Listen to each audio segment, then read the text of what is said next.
Magandang araw mga kaparmers.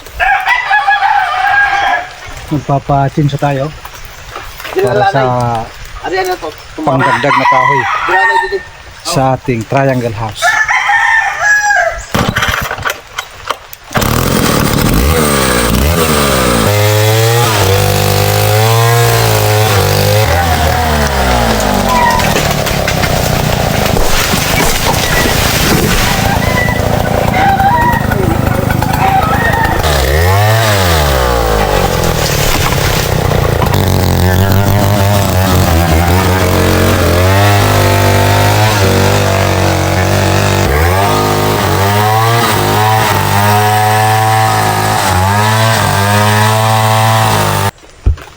Doon niya itatali sa isang kahoy kasi delikado mga kaparmers kung mapunta sa poste ng kuryente kasi papunta doon yung halag, iwan ko ng Tagalog dyan, halag ang tawag dito sa amin.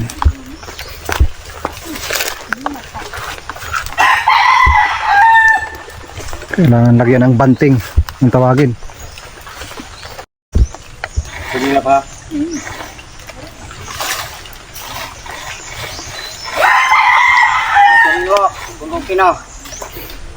Okay na ano? Bayan kita. Aray! Ay, magpaplarat. Dapat daril ko. Ay, ang pamarin nga ako. Ay, ano ninyo? Kamu to?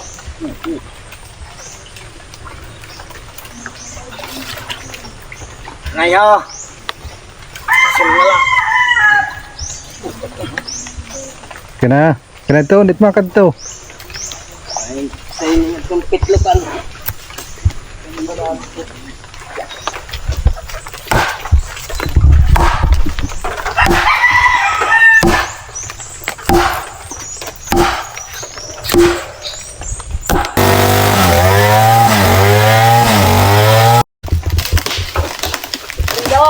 Dalagan!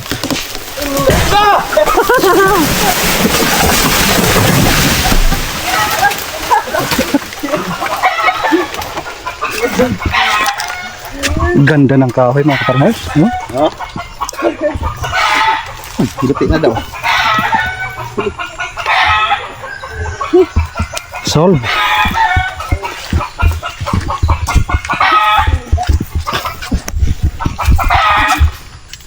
Haba nito. Dire kaya ba inte? Balik ko. Malalim na yung tubig mga kaparmers. Kaya pala lumalim dahil hindi nakakaagos. Nalagyan ng mga dahon mga kaparmers. Standby mga kaparmers. Dadaan sana kami. Kaso may nag-clearing oh. Yung mga kawayan na malalaki pinotol. Nasa gitna ng kalsada. May nakapila sa likod. Standby muna tayo. Kukuha sana ako ng pagkain para sa lunch.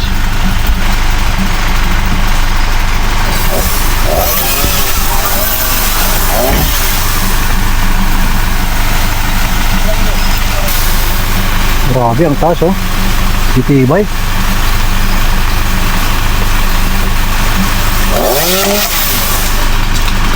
Yan yung problema dito mga kaparmers.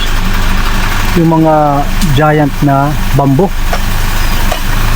Pag sumampa sa wire, automatic burn out ang kalalabasan.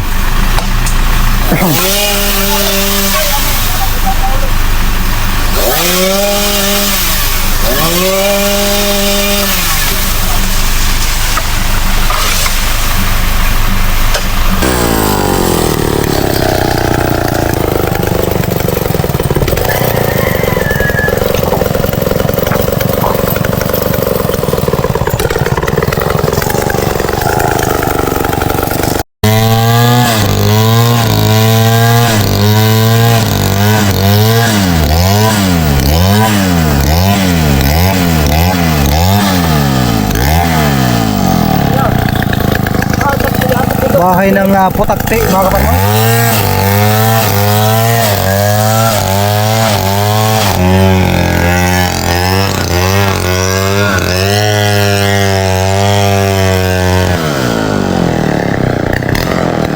Maganda ito, paitlogan ng manok mga ka-farmers.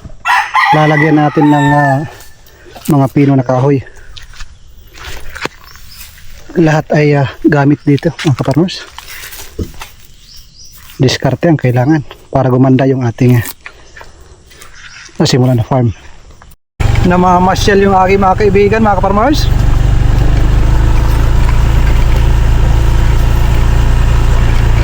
Harap, mga hari, mga lokal mga ka-farmers. Ayaw tumabi.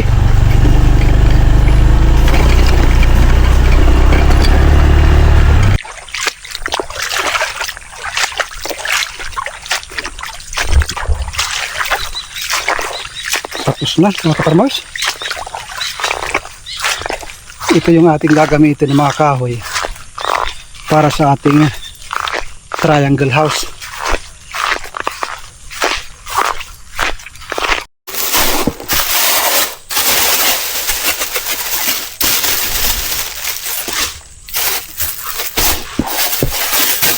Dito lang muna yung ating mixture ng ating pagkain ng ating mga alaga ngayon mga ka-farmers.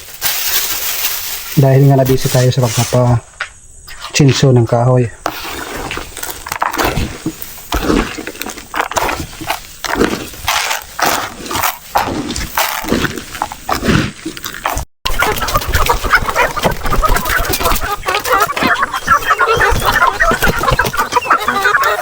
Excited na naman silang kumain mga ka-farmers. Huwag tayo sa loob.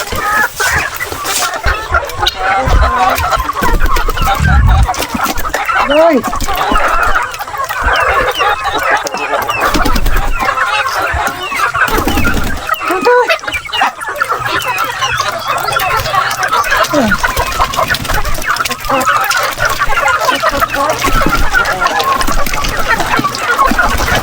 Grabe, mga ka-farmers. Excuse.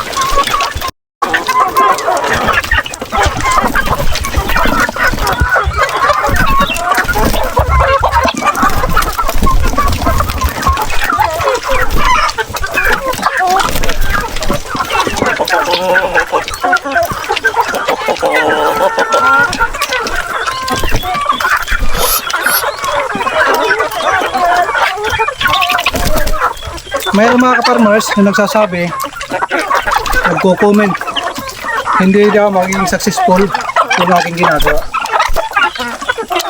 Sa ganitong pagkain mga ka-farmers, para sa akin hindi malulugi.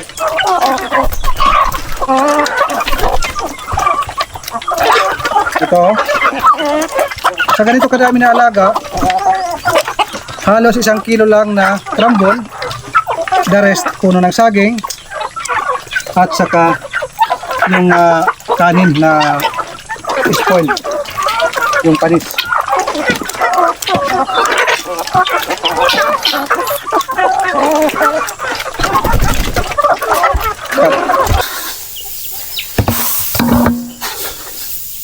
Ito na mga ka-farmers, yung mga in-advise nyo na maglagay tayo ng rice hull. 2 truck pa lang ito mga ka-farmers. Meron pang 3 truck na parating. Ang isang truck, 100 pesos.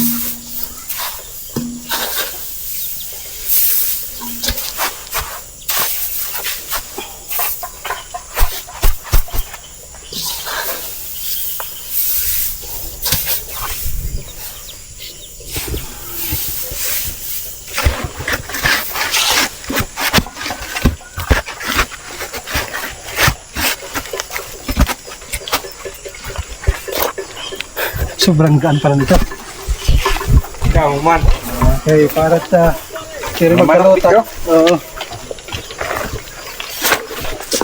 Grabe, mga ka-farmers. Pagtitigil pala ng ulan. Ito na naman, umuulan na naman. Grabe dito sa Leyte mga ka-farmers.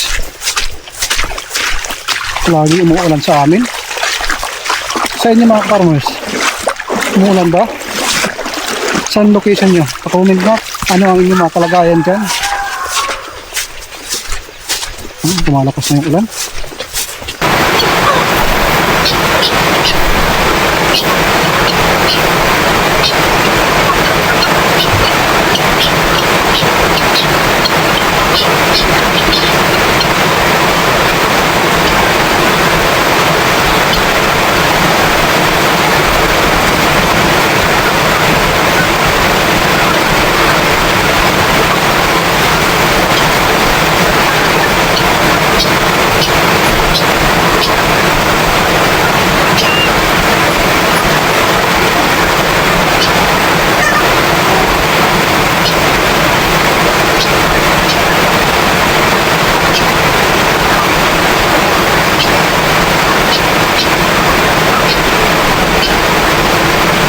Sipag at saka lang mga kaparmers.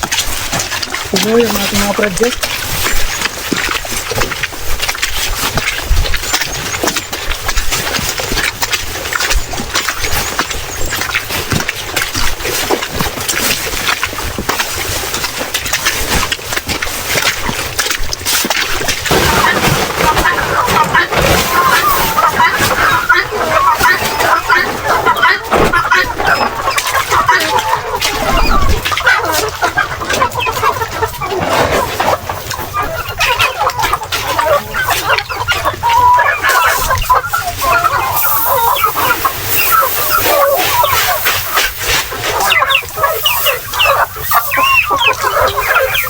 Yan.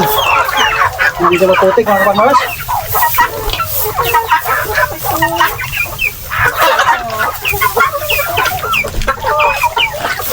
Dito lang muna sa loob. Bukas pupunin natin to. Paikot mga kaparmers. Para wala nang maputik. Marami pa silang matutuka dyan. Kasi yung rice hull, mayroon pa yung mga binload kung tawagin. Kaya hindi sila oh. Pagkatapos ito mga kaparmers, pupunta kami dun sa pinatsinso na kahoy at hahakotin namin yan. Mano-mano lang, buhatan mga kaparmers. Tapos kami ito mga alas 7.